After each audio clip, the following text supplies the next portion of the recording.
Oi, gente, boa noite. Mais um Artefato ao vivo e é sempre um prazer enorme contar com a sua companhia. Bom, um dos mais belos clássicos da literatura completa 150 anos de publicação neste mês. Apesar da idade avançada, Alice no País das Maravilhas continua cativando leitores de todas as idades. Então agora eu te convido para mergulhar nessa história que, além de Alice, tem o coelho branco, o chapeleiro maluco e o gato de Cheshire. Vamos tentar entender o que faz essa obra se manter tão atual, mesmo após tanto tempo de sua criação. Quem vem falar sobre o mundo de Alice é o professor Eduardo José Afonso, que é doutor em História Social e pesquisador de temas como História da Arte. Além disso, tem a agenda da semana e também a rodada de dicas culturais. Então, simbora, vamos começar aqui a nossa entrevista. O professor Eduardo José Afonso já está aqui nos esperando. Professor Eduardo, é um prazer enorme contar com a sua participação, com a sua presença aqui. Obrigada, viu? O prazer é todo meu. Eu quero desejar a todos uma boa noite e agradecer pelo convite. Fico muito lisonjeado pelo convite, por poder falar também sobre essa história maravilhosa. Imagina, a gente que agradece, ainda mais vindo de longe. Professor que atua em São Paulo e na cidade de Assis também, né, na Unesp. Estar aqui com a gente é um enorme prazer, viu? Obrigada. O prazer é meu. Bom, quero lembrar, é claro, vocês de casa, que você pode dar a sua contribuição ao programa, ainda mais que a gente está ao vivo, né? Então, se você tiver perguntas ou comentários, é só enviar através das redes sociais da TV Unesp. O endereço da nossa página no Facebook é www.facebook.com/TVUnesp e o nosso perfil no Twitter é o @TVUnesp. É só comentar usando a hashtag Artefato. As participações são sempre muito bem-vindas, viu, gente? Bom, para a gente começar aqui então, professor, mesmo sendo escritas em meados ali do século XIX, a história de Alice no País das Maravilhas continua super atual. Então eu queria saber de você, para a gente começar a entrar aí, mergulhar no País das Maravilhas, né? Qual é o segredo que mantém essa obra tão viva ainda em nossa cultura, professor? Muito bem, eu comparo Alice no País das Maravilhas, essa obra do Lewis Carroll, como as obras da mitologia grega. Elas estão relacionadas principalmente com todas as angústias humanas. Então, os amores, as incertezas, né? Tudo aquilo que nos faz, de alguma maneira, um pouco receosos diante da vida que a gente vive.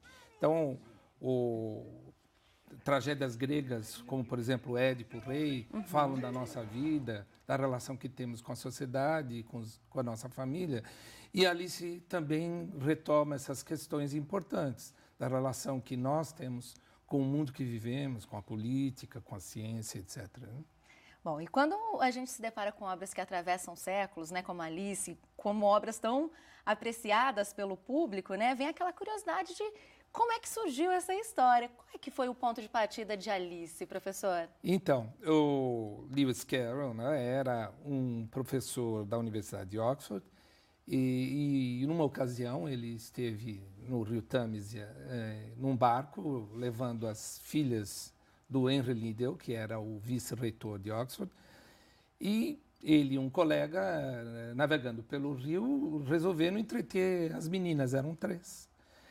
E ele começa, então, a criar essa história mirabolante, carregada de metáforas e sonhos, que para as crianças representava algo fantasioso, mas que, no fundo, vai carregar essa história de uma série de elementos ligados principalmente, não só para as crianças, mas para os adultos. Com certeza, né? Agora, quando lançada, a obra contou com as ilustrações de John Tenniel, que eu até vou pedir para o pessoal soltar, a gente separou aí algumas imagens, né, que foram ilustrações do livro original, né?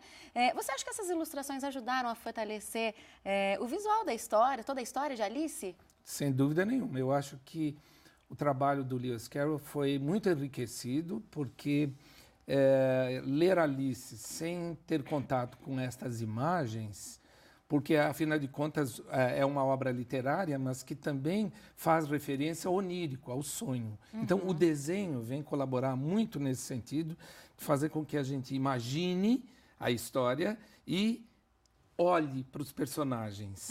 E como eles são personagens ligados ao mundo infantil também, né? Porque é Chapeleiro Maluco, a Rainha de Copas, o Coelho, etc. Isso dá um colorido especial à história, né? Com certeza. Agora, talvez por ter sido escrita, né, para as filhas, né, do vice-reitor, né, de Carroll, Alice no País das Maravilhas é popularmente conhecida como uma história infantil.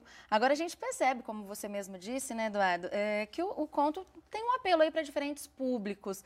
Como é que você acha que acontece esse diálogo entre crianças, jovens e adultos nessa história? Então, eu acho isso a parte mais fantástica da história.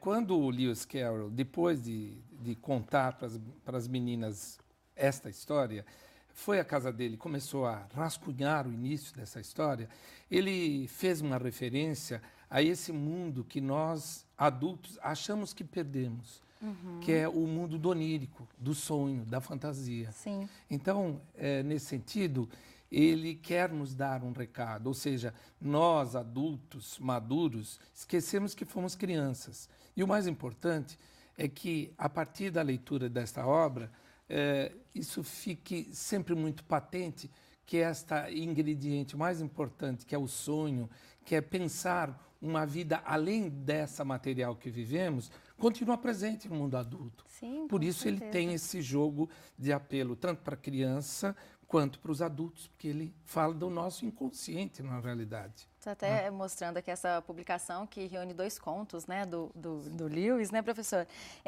Bom, queria que a gente falasse um pouquinho agora também sobre o autor, que eu acho que muitas vezes a gente acaba tendo uma visão diferente da obra quando a gente conhece um pouco mais sobre o autor da história, né? E no caso de Lewis Carroll, ele era, além de escritor, era fotógrafo, era reverendo, que eu acho que talvez tenha uma relação com a moral, né, as lições de moral da história, e ele era um matemático também. Então, na sua opinião, você acha que por ser matemático, por exemplo, esse pensamento lógico de Lewis teve influência na sua narrativa? Sem dúvida nenhuma. Essa obra é um exercício, por isso que eu reputo uma obra importante comparada a uma obra de arte, é um exercício matemático. Inclusive, as formas de diálogos são muito bem medidas, no sentido de compor no final quase que uma equação matemática, em questão numérica. Então, ele põe em evidência a importância do número como princípio de todas as coisas naqueles diálogos. É lógico que nós não percebemos porque não somos matemáticos. Tem algum ponto assim que você acha que dá para perceber um pouquinho assim? Sim, em algumas ocasiões isso é muito claro. Por exemplo, quando Alice come aquele bolo e que ela cresce e depois ela volta a diminuir, naquele momento ele está tentando nos mostrar, em termos matemáticos, a ideia de grandeza, né, que é presente na matemática. Sim. Então, isso é uma construção espetacular. Na outro capítulo, em que Alice, se eu não me engano, na piscina de lágrimas, que ela chora, porque ela não consegue entrar no jardim, também ela começa a fazer uma multiplicação com números que não fazem muito sentido, mas que estão relacionados à ideia de inversão no jogo matemático. Então, durante todo o percurso da narrativa, ele coloca esse ingrediente do raciocínio que está presente na cabeça dele o tempo todo. Ai, que bacana. Bom, a gente vai fazer uma rápida pausa agora, professor Eduardo. No próximo bloco, a gente continua conhecendo mais sobre o universo de Alice no País das Maravilhas, na companhia aqui do professor Eduardo. Então, continue aí com a gente, o intervalo é rapidinho, então eu volto já.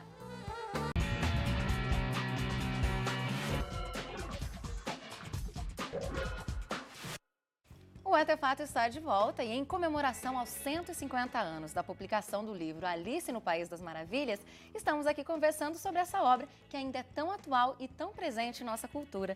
O nosso convidado é o professor e pesquisador de História, Eduardo José Afonso. Professor Eduardo, um dos motivos que levou a gente a te convidar para participar aqui do programa foi o artigo que você escreveu sobre Alice no País das Maravilhas na revista Unesp Ciência. Aliás, quem aí de casa quiser ver esse artigo, quiser acessar, é só ver o site www.unespciencia.com.br. E nesse artigo, o professor comenta que Alice no País das Maravilhas é uma obra de arte. Então, eu queria que você comentasse um pouquinho para a gente, na sua opinião, quais as características faz com que esse clássico seja caracterizado como uma obra de arte? Muito bem. Toda obra de arte, ela só é caracterizada dessa maneira quando ela se torna algo inusitado. Ou seja, é algo que o artista produz e que nunca ninguém tinha pensado. Então, quando o Lewis Carroll propõe e começa a escrever essa história, na realidade, ele tem uma preocupação muito grande em mostrar não só esse ingrediente matemático que fazia parte da vida dele, como também o que pode estar atrás das consequências da racionalidade. Então, só esse fato já demonstra a importância de estar colocando em questão um trabalho literário, mas com esta profundidade de raciocínio, com um chamamento à ideia de que é possível refletir sobre uma obra, sobre uma realidade, sobre um tempo. Então, nesse sentido, eu acho que ela ganha o status de obra de arte. Com certeza. Bom, devido a esse apelo a diferentes públicos, a diversidade da história, a gente sabe que Alice continuou ganhando diversas releituras, né, com o decorrer do tempo. E sendo a mais atual delas, a adaptação cinematográfica de Tim Burton em 2010. Então, quero conferir um trechinho do trailer agora. Então, roda aí. There is a place like no place on earth. Some say to survive it, you need to be as mad as a hatter, which luckily I am. Alice has returned to Wonderland. Since you've been gone, the Red Queen has taken over all of Wonderland. Find her!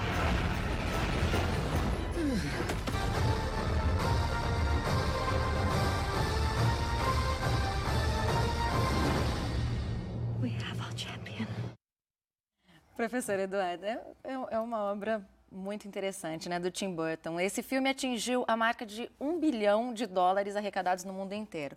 Agora, sempre que uma obra literária é adaptada pelo cinema, cria aquele medo, aquela preocupação em relação ao resultado, né? Então, eu queria a sua opinião, bem pessoal, de admirador e pesquisador da obra, né?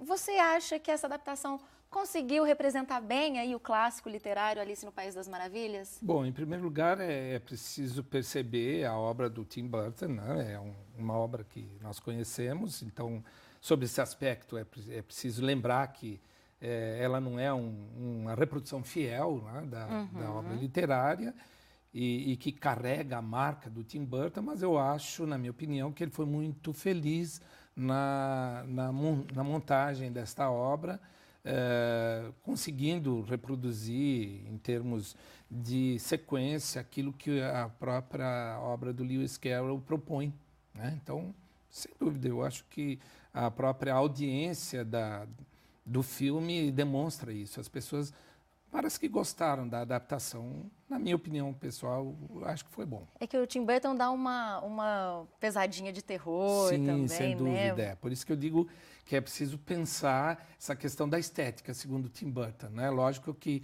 então, aí ela foge um pouco do preceito pensado pelo Lewis Carroll.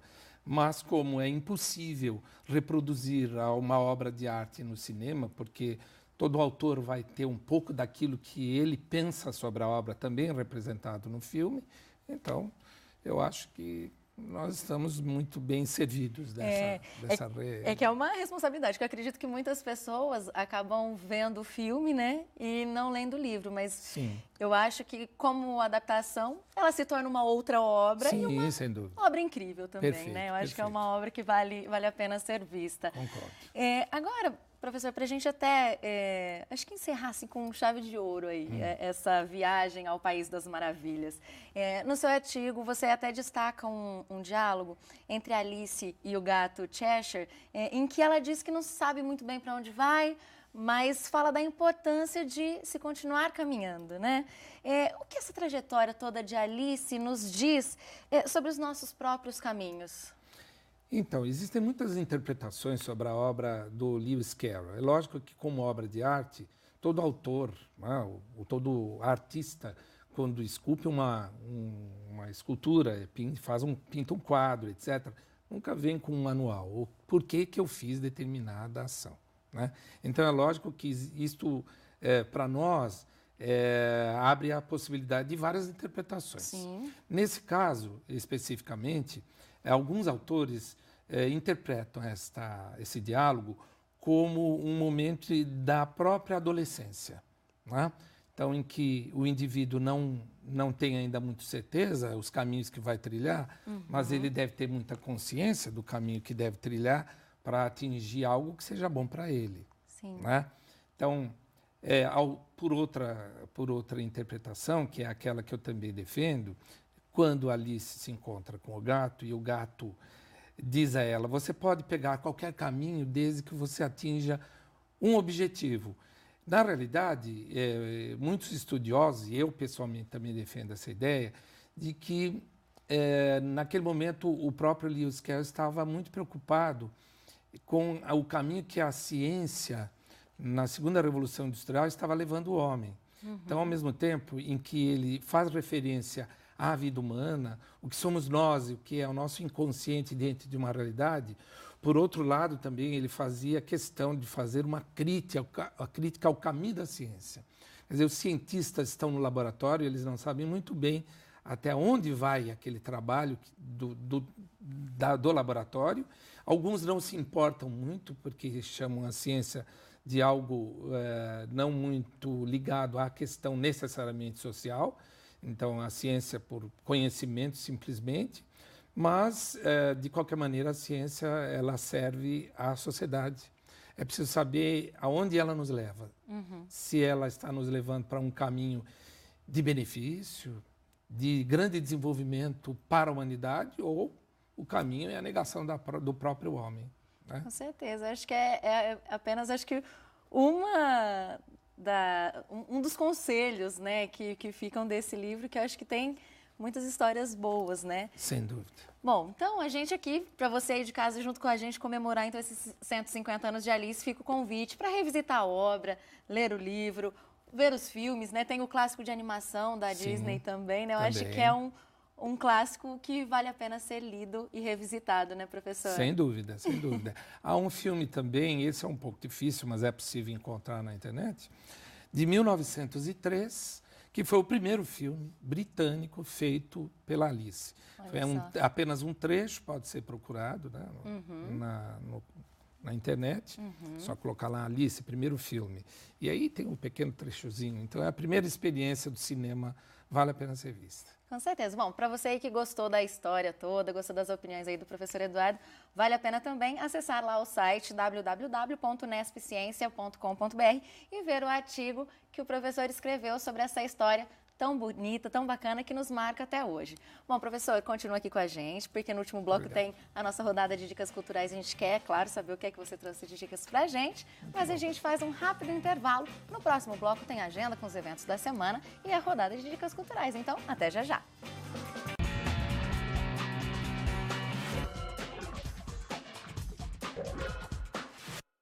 O Artefato está de volta e você está animado para saber quais as atrações culturais que prometem animar a cidade esta semana?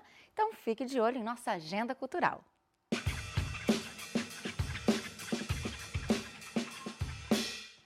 Quem curte blues não pode perder o show de David Tanganelli hoje à noite no Sesc.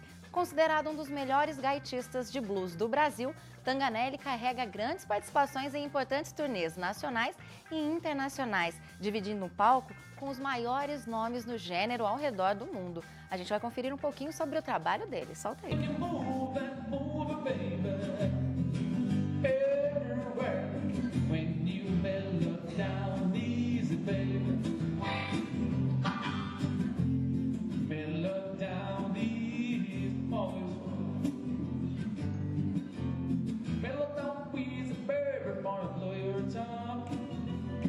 O repertório é repleto de clássicos do blues e músicas autorais que estarão presentes no seu próximo álbum. O show será hoje à noite no Sesc, às 9 da noite, na área de convivência. Lembrando que a entrada é de graça. E está rolando no SESI um festival de cinema francês que tem parceria com a Embaixada da França. O SESI leva ao público 4 filmes considerados emblemáticos pela crítica dos últimos 20 anos. A mostra traz filmes que abordam diversos tipos de conflitos pessoais, familiares, sociais e religiosos da nossa sociedade. A próxima atração será nesta quinta-feira, com a apresentação da comédia dramática Duas Senhoras, que conta a história de uma enfermeira árabe que, cansada de ouvir comentários racistas, resolve trabalhar como enfermeira particular de uma idosa judia. O filme é de 2007 e conta com direção de Felipe Falcon. A mostra irá até o dia 25 deste mês, com a apresentação de mais 2 filmes. Fique ligado então, nessa quinta-feira, às 14h, você pode assistir uma obra aí super importante do cinema francês no SESI, com entrada gratuita. Aproveito para lembrar que a programação completa você também confere no site sesisp.org.br. Agora, para os fãs de aviação, domingo vai ser um grande dia. A Fundação Astronauta Marcos Pontes irá promover um arraiá aéreo. Pois é, gente, vai ser uma mistura de show aéreo e festa junina. Olha que inusitado, né? O evento trará exposições de aeronaves, paraquedismo, oficinas de foguete e robótica, demonstrações de aeronaves militares e um encontro com o bauruense famoso, né, o Marcos Pontes, o primeiro astronauta brasileiro a ir para o espaço. Vai ter apresentações também culturais e musicais, né, da Orquestra da Força Aérea, Banda Sinfônica de Bauru e também do Coral Astro Pontes, além de barracas de comidas típicas, aquela festa boa junina, viu, gente? Então, este evento será realizado no domingo no Aeroclube de Bauru e vai durar o dia todo. Começa às 9 da manhã e vai até às 7 da noite e a entrada também é de graça. Agora, domingo também é dia de rock em Bauru. A Prefeitura Municipal, junto com a Secretaria de Cultura, promove a 3ª edição do Vitória Rock.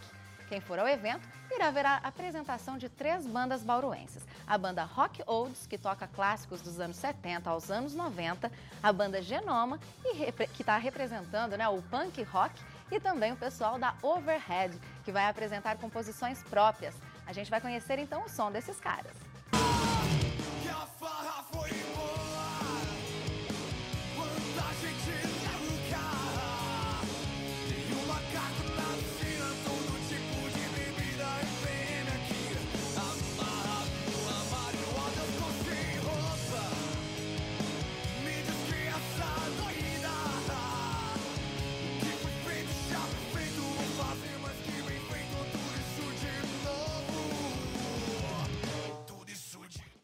O grupo, que já dividiu o palco com grandes nomes do cenário nacional, como Ratos de Porão, Matanza e Velhas Virgens, promete levar muito rock and roll para o público que for ao Vitória Regia.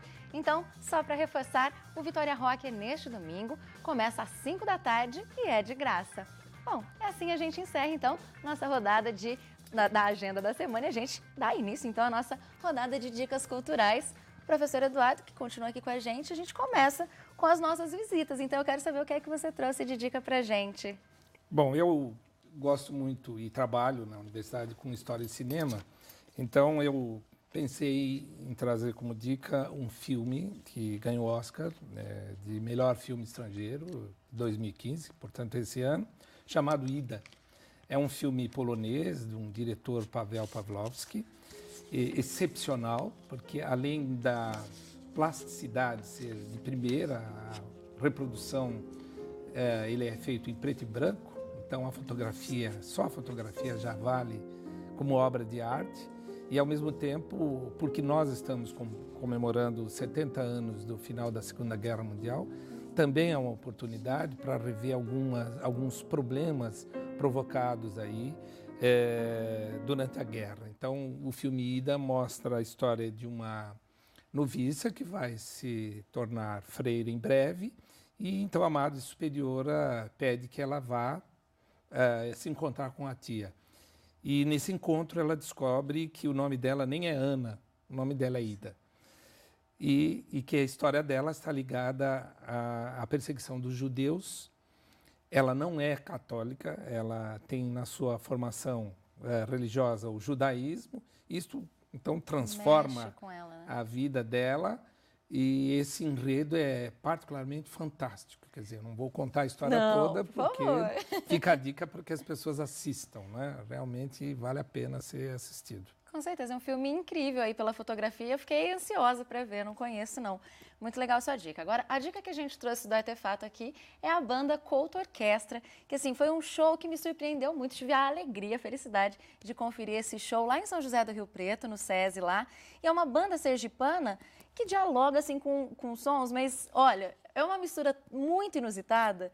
Mas ela é tão harmoniosa que assim, eu fiquei muito contente com isso mesmo, porque eles trazem muito do Nordeste brasileiro, remixando ritmos, assim, tem um pouco de música balcã, com música eletrônica, mas com forró, assim, é uma mistura de instrumentos como teremim com acordeon, sabe, no palco. Vamos ouvir um pouquinho dele, sobe o som pra gente.